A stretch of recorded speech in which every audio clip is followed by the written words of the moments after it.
क्या ये फुप्पो है? फुप्पो यानी कि अब भाई की मैयत नीचे पड़ी हुई है और फुप्पो ऊपर बैठी हुई चाय पापे खा रही है। लोकेशन ऐसे चूज की थी कि सीधा सीधा शाजिल का शक जो है ना वो सीधा गया है अपने बाप पे। पहले ये घर यूज किया करते थे, सेम घर, सेम बंगले और सेम कोठियां यूज करते थे डिफरेंट डिफरेंट ड्रामों में। अब इन्होंने कब्रें भी वही यूज करना शुरू कर दी इन्होंने। हाय गाइस, मैं फिर हाजिर हूँ। इस वक्त हम डिस्कस कर रहे हैं ड्रामा सीरियल मैं जमीन तू आसमान, एपिसोड 33-34। वो जो टकराव होना था बाप बेटे का, भाई भाई का, हूरम के बाप का शाजिल के बाप से, वो सारा कुछ प्लॉटिंग स्कीमिंग, वो जंग, वो जो साजिशें चल रही थी, वो एक बीमार बन के लेटा हुआ है और एक रो रहा है पिट रहा है, और सब कुछ जो होना था वो एपिसोड 32 में हो गया था। कंक्लूजन 32 का ये था कि सुफियान ने मार दिया शहाब को, हूरम के फादर को, और सुल्तान समझ रहा है कि उसने जो पुश किया था और उसका सर टकराया था उसने मारा है। एक्चुअली सुल्तान ने उसको मारा नहीं था और उसने सुफियान के धक्का ऑफ कोर्स उसने दिया था लेकिन इंटेंशनली नहीं मारा था। और उसने सुफियान को कहा था कि इसको मेडिकल हेल्प दिलवा दो, अगर ये मर गया तो हमारे लिए बहुत मुश्किल हो जाएगी। सुफियान तो यही चाहता था। तो एक्चुअली सारे जो राज हैं ऑलमोस्ट वो खुल के सामने आ चुके हैं, कौन किसका दुश्मन है। लेकिन जो एक्चुअल दुश्मन है, जो आस्तीन का सांप है, उसका अभी तक किसी को नहीं पता है, और वो है सुफियान साहब। बाप समझ रहा है सुफियान मेरा बेटा, मेरा लव, मेरा लाल, मेरी मदद कर रहा है। शाजिल समझ रहा है मेरा भाई मेरे साथ खड़ा है, और जोया समझ रही है कि सुफियान भाई बस मेरे ही भाई हैं, बाकी तो सबके वो दुश्मन है और मेरे लिए काम कर रहे हैं, वो मेरी और शाजिल की शादी करवाने के लिए। सीएम साहब जो हैं वो थोड़े से अब गुस्से में हैं, बिकॉज उनको लग रहा था कि सुल्तान ये चीज़ हैंडल कर लेगा, लेकिन सुल्तान से ये चीज़ हैंडल नहीं हुई। हैंडल मीन क्या चीज़? शाजिल। शाजिल और हूरम वाली सिचुएशन वो हैंडल कर लेगा, जो कि उसने अपनी तरफ से पूरी कोशिश की थी। लास्ट मिनट पे शहाब साहब के अंदर से उनकी बेगम ने खुदा खौफी निकाल के कहीं से ले आई और वो पहुंच गए शाजिल घर और वो मारे गए। एनीवेज जो लाश मिली है वो उसी कचरा कुंडी से मिली जहाँ पे कि हूरम को उसने पिक किया था 25-30 साल पहले। तो सारा कुछ सुफियान ने बहुत अच्छे से हैंडल किया है। लोकेशन भी बड़े अच्छे से चूज की है जहाँ पे उसने लाश डिस्पोज की। एनीवे एनी हाउ, तो हुआ कुछ यूं के फ्यूनरल वाला सीन को वाले डिस्कस कर लेते हैं। बहुत मजे का सीन था। मजे का सीन मैं इसलिए कह रही हूँ कि बहुत ही किस्म किस्म के करेक्टर्स उस सीन के अंदर इंट्रोड्यूस हुए। एक तो वो जो मुमताज, जो अकबर की जो बहू है इनकी, हुरम की भाभी, वो, और जो एक्चुअल फुप्पो है यार, मैं कहती हूँ क्या ये फुप्पो है? फुप्पो यानी कि भाई की मैयत नीचे पड़ी हुई है और फुप्पो ऊपर बैठी हुई चाय पापे खा रही है लिटरली। और ये डिसाइड कर रहे हैं कि अब भाई तुम्हारा जो लूजर मियाँ था अब वो पूरी जायदाद का मालिक हो गया, बस एक कांटा रह गई हूरम। इनको नहीं पता था कि शाजिल साहब दामाद होने वाले दामाद हैं और वो उनकी सनकी हुई है इस वक्त, हटी हुई उनकी, उनका उनके साथ इस वक्त पंगा नहीं लेना। तो इन्होंने बड़ा पुश पंप करके उस अकबर को भेजा था कि जाओ अपने हुरम का इंतज़ार मत करो और बॉडी को यानी कि जो तदफीन के लिए ले जाओ, और तुम अब बड़े हो, सरपरस्त हो। नीचे वो गया है, शाजिल ने उसका 1 सेकंड में उसका जो मर्दानगी थी ना उसको सिफर पे लिया है। उसने कहा देखो इस वक्त मेरे से पंगा मत लो, मेरा मीटर ऑलरेडी घुमा हुआ है, मुझे ऑलरेडी शक है कि ये तुम्हारा बाप मरा है, इसको मेरे बाप ने मारा है। सो प्लीज इस वक्त मेरे पंगा मत लो। हूरम ऊपर से नीचे नहीं आ रही है, यहाँ तदफीन के लिए बॉडी पड़ी हुई है और उस बॉडी को बॉडी बनाने वाला मेरा बाप है। समझ रहे हैं आप? तो उस बंदे की वाकई सनकी हुई थी इस वक्त, तो उसने अकबर से कहा इस वक्त मुझे पंगा मत लो, इस वक्त अपनी मर्दानगी जो है ना इसका इस्तेमाल ना करो। तो फुप्पो और मुमताज को भी रियलाइज हो गया कि जो शहाब साहब थे वो तो गुजर गए, लेकिन उनका जो दामाद है वो उनसे ज्यादा खतरनाक है। एनीवेज ये तो सब मजे मजे की बातें थी, that's I am just joking about it. But anyways funeral हो गया। फ्यूनरल के सीन में बड़ी इंटरेस्टिंग बात ये हुई कि जिसने कत्ल किया था लाइक सुफियान ने, कातिल ही आया कंधा देने, लाइक लिटरली वो बड़ा इंटरेस्टिंग सीन लगा मुझे, अच्छा टच था। उसको आने की ज़रूरत नहीं थी, लेकिन वो अपनी सपोर्ट शो करने आया है शाजिल को कि मैं तुम्हारा बड़ा भाई हूँ और मैं तुम्हारे साथ खड़ा हूँ। एनीवेज उसको एक्चुअली बताने की ज़रूरत नहीं थी कि कत्ल किसने किया है, क्या किया, क्योंकि उसने लोकेशन ऐसी चूज़ की थी कि सीधा सीधा शाजिल का शक जो है ना वो सीधा गया है अपने बाप पे, क्योंकि लोकेशन की वजह से।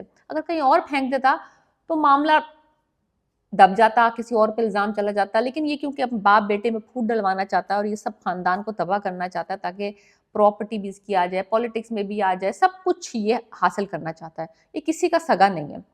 एनीवेज इस वक्त जो फ्यूनरल के सीन्स का जो लास्ट पार्ट था वो बहुत अच्छा था।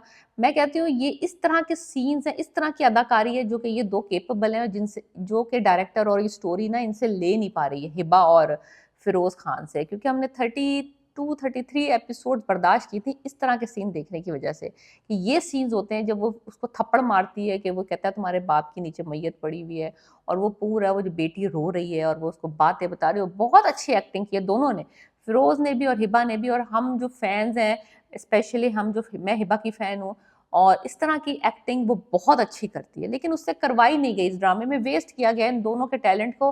दैट आई डोंट नो कि ये ड्रामा वर्थ इट था फिरोज के लिए और हिबा के लिए करना।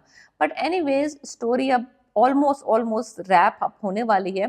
तो एक बड़ी इंटरेस्टिंग बात हुई जब तदफीन का सीन उन्होंने दिखा दिया। मैं तदफीन की इसलिए बात ज़्यादा कर रही हूँ because majority of the episode के अंदर फ्यूनरल, तदफीन और कबर और उस तरह के सीन ही थे, थोड़े बहुत ज़रा इधर उधर के सीन थे। और जो वो कबर जो इन्होंने दिखाई है, अगर आपने मोहरा देखा है ड्रामा, अगर आप मोहरा को देख रहे हैं और आपने ये ड्रामा फॉलो कर रहे हैं, तो ये कबर वही है जो अनुषे की कबर थी, अनुषे और उसकी माँ की एग्जैक्टली वही कबर है जिसमें अब इन्होंने शहाबुद्दीन को दफन कर दिया। तो ये एक ही कबर की लोकेशन को, एक ही कबर को डिफरेंट ड्रामों में यूज किए जा रहे हैं। पहले ये घर यूज किया करते थे, सेम घर, सेम बंगले और सेम कोठियां यूज करते थे डिफरेंट डिफरेंट ड्रामों में। अब इन्होंने कब्रें भी वही यूज करना शुरू कर दी। इन्होंने 2 कब्रें सिलेक्ट की हुई है एग्जैक्टली सेम स्पॉट पे, सेम कब्रिस्तान में, और उसको कभी उस पर तख्ती लगा देते हैं शहाब की, कभी लगा देते हैं अनूशे की। तो मोहरा में यही कबर अनूशे की थी और इसमें इन्होंने यही कबर शहाबुद्दीन की बना दी है। सो अगर आप जरा गौर से देखें और आपको आप कंफर्म करना चाहते हैं, आप जाके कंफर्म कर लें। I am 100% confirm. So anyways that was, I am like अब इन लोगों ने घर के साथ साथ कब्रें भी यूज करना शुरू कर दी सेम। पता नहीं किसी कब्र है जिसको बार बार यूज किए जा रहे हैं, वो बंदा भी परेशान होगा भाई, कम अज कम किसी और की पकड़ लो। प्यारी आपा जान लिखा हुआ है पीछे, इसलिए मुझे पता चल गया था। एनीवेज तो कब्र भी नहीं बदल रहे। एनीवेज इंटरेस्टिंग बात ये हुई कि इन्होंने शुरू के ड्रामे में शुरू में दिखाया था कि जो शाजिल का करेक्टर है वो अपने बाप को मामा कहता है, क्योंकि उसके बाप ने उसको माँ बन के पाला है। लाइक इतनी मोहब्बत, इतना लव, इतनी डिवोशन दिखाई थी इस लड़के की अपने बाप के टुवर्ड्स, कि वो कहे तो रात तो रात तो दिन एकदम। क्या उस बंदे ने, अभी इसको कंफर्म नहीं था कि वाकई उसके बाप ने मारा है, लाइक यानी कि 80% तो कंफर्म था, उसको पता था कि इसके बाप ने मारा है, लेकिन फिर भी लाइक इवन देन बंदे ने जाके अपने इतनी मोहब्बत, इतना प्यार देने वाले बाप के ऊपर सीधी सीधी गन ही तान ली। वो बड़ा जरा एग्जैजुरेटेड सीन था, मुझे नहीं लगता कि उसकी जरूरत थी कि वो गन ही तान लेता। कुछ भी कर सकते थे, कुछ उसको और तरीके से फिल्माया जा सकता था। उसको कह सकता था कि मैं उससे कन्वर्सेशन में उसका बयान रिकॉर्ड करवा देता, जैसे जैसे इसने किया है कि उसको उससे इकबाल जुर्म करवा लिया है कि मैंने शहाब को मारा है। तो ये किसी और मैनर में भी कर सकता था और बाद में पुलिस को बुला के अपने बाप को अरेस्ट करवा सकता था। जिस तरह से इसने उस पर गन तानी है, जिस तरह उसको गले पे उसको चोक करके अपने बाप को ऐसे पकड़ के और घसीटता हुआ बकरे की तरह और लेके गया है, गाड़ी में डंप किया, फिर उसको घसीटता हुआ गाड़ी से निकाल के थानेदार के सामने इसने पेश किया है, वो थोड़ा ओवर था। क्योंकि ये शाजिल का करेक्टर इस तरह का दिखाया नहीं था शुरू से, बिकॉज वो सबके साथ विशेष था, सबके साथ बुरा था, सबके साथ वायलेंट था, सिवाय अपने बाप के और हूरम के। सो हूरम की मोहब्बत में बंदा इतना ही पागल हो गया, इतना ही अग्रेसिव हो गया कि अगर उसने पता चला कि उसके बाप ने उसके हूरम के बाप को कत्ल कर दिया, तो इसने अपने बाप पे गन तान ली। गन तो लो तानी, फिर गन हटा ली। मुझे नहीं लगता था कि शूट करेगा, डरा रहा होगा या कुछ धमका रहा होगा या उसको उसको पर वो कर रहा होगा कि वो इकबाल जुर्म कर ले, जो कि उसने कर लिया और उसने रिकॉर्ड भी कर लिया।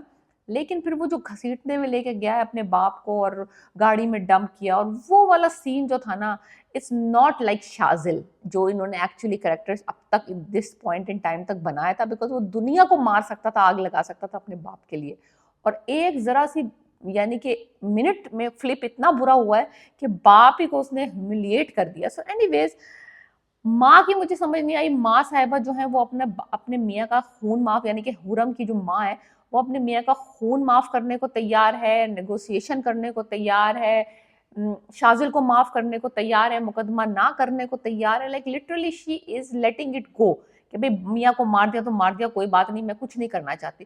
तो that is also very fast reaction कि अभी बंदा आपका मियाँ मरा नहीं और अभी शी हैज मूव्ड ऑन। सो ये बहुत 2-4 चीजें थी जो मुझे बक करी, एक द सेम कबर और ऊपर से ऑल दीज सिनेरियोज। थोड़ा सा ना एफर्ट डालना चाहिए ड्रामे में, और थोड़ा सा जो है ना देख लेना चाहिए कि आप क्या क्या चीजें हर ड्रामे में रिपीट कर रहे हैं ना, copy and paste. So otherwise episodes बहुत अच्छी थी। Let me know what you think about this drama and this review, and please subscribe my channel.